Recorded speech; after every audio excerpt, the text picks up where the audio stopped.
have a question I've wanted to ask you for a while. I was a pretty ambitious kid, and it was intense, that experience. And so by the time I became an adult, I think I decided to let it go. I made a conscious decision to let go of ambition. Do you think you were, we're going to interrupt just briefly. Mm-hmm. Do you think that ambition without consciously utilizing the leverage of the universe is harder? Yeah, definitely. Yes. And so we don't think you were letting go of ambition or desire. We think you were letting go of resistance. Oh, but maybe, yes. maybe we would like to redefine ambition. That's what I want to ask about. Because ambition seems to be, as it starts lighting up around the planet, as people are considering it, what ambition feels like energetically to people is focusing upon desire with plenty of resistance added to the mix, which then makes it necessary to work hard in order to accomplish, because you're not using the leverage. And so maybe you are wanting to replace the word, and of course ambition doesn't need to mean that. Ambition doesn't need to mean that, but it's like the word love. It means lots of different squirrely things that you don't mean for it to mean when you offer it. Right. It activates a lot of things. So rather than using a word like ambition, why not say, I've decided to leave behind my desire that was laced with resistance and just keep my pure desire. Well, that sounds lovely. Yes, it does, doesn't it? It does. We can feel a big butt coming on.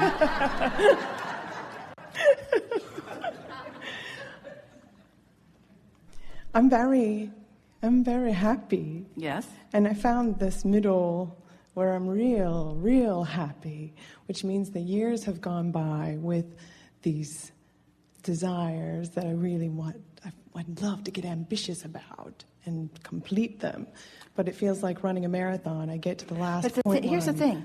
You can't put anything in your vortex. It doesn't peter out. It's in there. Everything. No. And it will happen. I know it's getting there. I do know. I just would like it to happen a little quicker.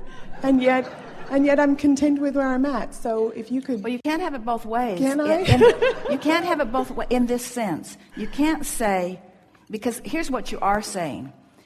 There is this that I want, but the price was too great. Too high. And so I set it aside, but I still really want it. I do. But there's still resistance there that this grid work may help to dissipate a bit for you.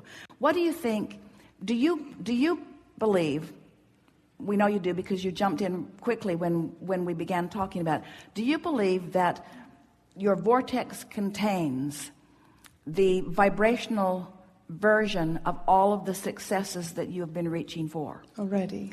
Do you believe that all that is required for the path to start filling in is for you to just stop doing whatever you've been doing that has kept it from coming? In other words, we don't think that it was your conscious decision for it not to come. Here's what happened. Okay. You wanted something that wasn't coming, so you covered up caring about it not coming with words that you don't mean.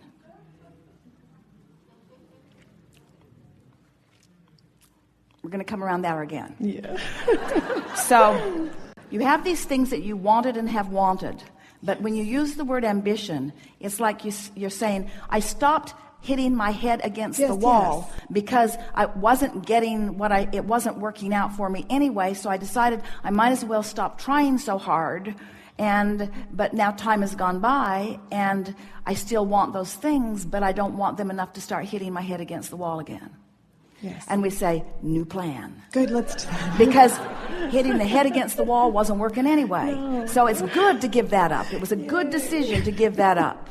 But, and this is what we started to say to you, you can't release your desires. Once you put them there and the source within you becomes the expanded version of them, in order to have the true happiness that you want, you have to find alignment with them. So you have no choice. This is really what we want to say to you, lovingly and gently. You have no choice. You cannot give up your own ambition. Oh. Because what true ambition is stuff you put in the vortex, which must be realized. That's really good. So ambition can be a good thing. Ambition is what's in your vortex that's not ever going away. And the only way you can ease the strain of not achieving what you have felt ambitious about is to let it in. You got to stop holding it out. Oh. I'm holding it out. You're holding it out with awareness that it isn't there, with decisions that you don't want to work that hard again. Haven't all of you said that? Oh yeah, I can really turn on the speed. I can really make things happen. I can really bang things into place. I can shine in a crisis. I can get straight A's. I can be valedictorian. I can get all the marks on the chart. I can fulfill everyone's dream who is around me. I can do everything that everybody wants me to do until I hate them all. I don't want to. Until I fill myself with resentment because I'm not engaging the leverage of source to assist me. That's what we meant. All right. And everything that we're talking about here grid-wise, in other words, just start in that more general place. So this is what we would do if we were standing in your physical shoes.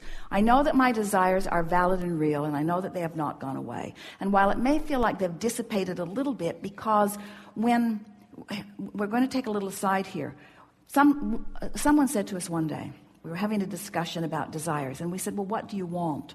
And this person couldn't come up with anything easily. So we started naming things that we knew this person wanted. And she said, oh no, Abraham, I've already got that. I've already got that. Oh no, I don't want that. I've already got that. And what she was pointing out was that she believed she had come to recognize a feeling of yearning as a feeling of desire. She had got so accustomed to wanting something that wasn't, that just the idea of a desire felt uncomfortable to her. A lot of people are like that. You think that to want it, it has to hurt a little bit. And we're talking about pure desire. That's why we're going back to the basis, back to the grid. Pure desire. Everything comes from because everything that you want is because you think you will feel better in the having of it anyway, you see. So we'll start again. So if we were standing in your physical shoes, the way we would approach this is by acknowledging that everything that I want is valid, and that there is a comfortable path to the unfolding of it, and that it is the unfolding path, the comfortable unfolding path, that it was all about anyway. In other words, all these ambitions, all these things that are swirling in your vortex, waiting for you to find the vibrational place that allows them to flow comfortably and easily and perfectly into your experience. All of those things that you want are because you believe you will feel better in the having of them. But we want you to understand it's the comfortable filling in of the grid that you're looking for, not the fulfillment of any one of those manifestations. And yeah, that's it. But now I do want to accomplish some things. It feels like I'm running the race and I see the finish line and go, oh, I'm done. I see it. I could do it. But then it leaves this sort of unfinished place. And it's not necessary to have. But well, it's not necessary either to run a race, and there is no finish line. In other words, both of those things are true relative to this process of creating. There is no finish line because you're never going to stop having enough experience to make you want a little bit more clarity to fill in, a little bit more. You can't turn that off. And running the race is part of that ambitious feeling that you were talking about, where there's that sort of resistance that is laced into it. We know that for most of you, as we're visiting about this grid, it has to be a bit tiresome, first of all, to keep repeating the same thing over again, that you're not actually able to get your thoughts around completely. But if you will just play with this today or tomorrow, get a notebook and just sit by yourself with no one else around and write some one or two emotional words and fixate on them.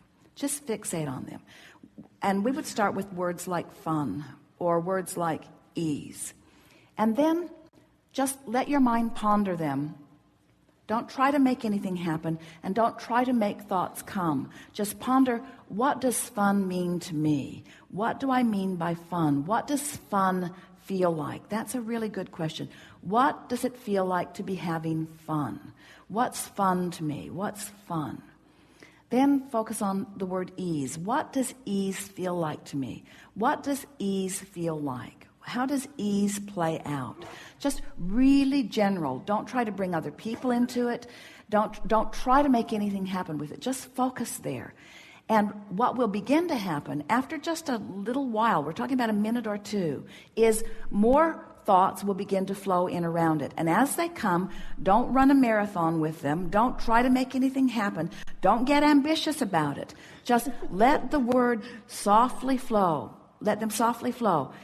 And as you just, it's almost a form of meditation, but it's better than meditation because it's consciously fixating on a vibrational frequency that once you let it begin to resonate within you, you will have conscious awareness of its attraction power. And that's really what this grid thing is about. It's about you recognizing your point of attraction, and even more, you taking control of your point of attraction.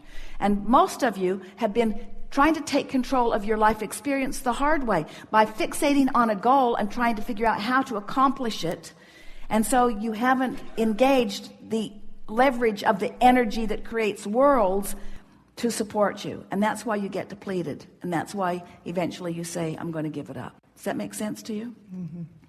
And then once you've done this for a day or two, everything that you heard us say here today will begin to make more sense to you. People like processes. You do. This book sold a lot of copies. I haven't.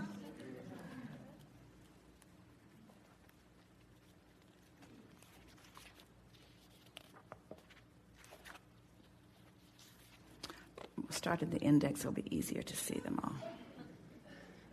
Rampage of appreciation, process number 1. So let's apply rampage of appreciation to grid work. Okay. So what would happen to your grid if you were to focus upon someone? Esther chooses Kate. Kate is always Esther's easiest focal point if she wants to rampage appreciation. Kate is so much fun. She's looking for fun everywhere she is. She will say something funny to me, Grandma. Tell me a funny story. Remember when this funny thing happened, and this funny thing happened, and this funny thing happened, and this funny thing happened? She will bury her face in every flower that she can find. She will point out every flower that she can see. She points out every butterfly that's anywhere near her. She skips almost everywhere she goes. She's looking for some place to have fun. She's looking for something to engage in. She's looking for a nice thing to say to everyone who is around her.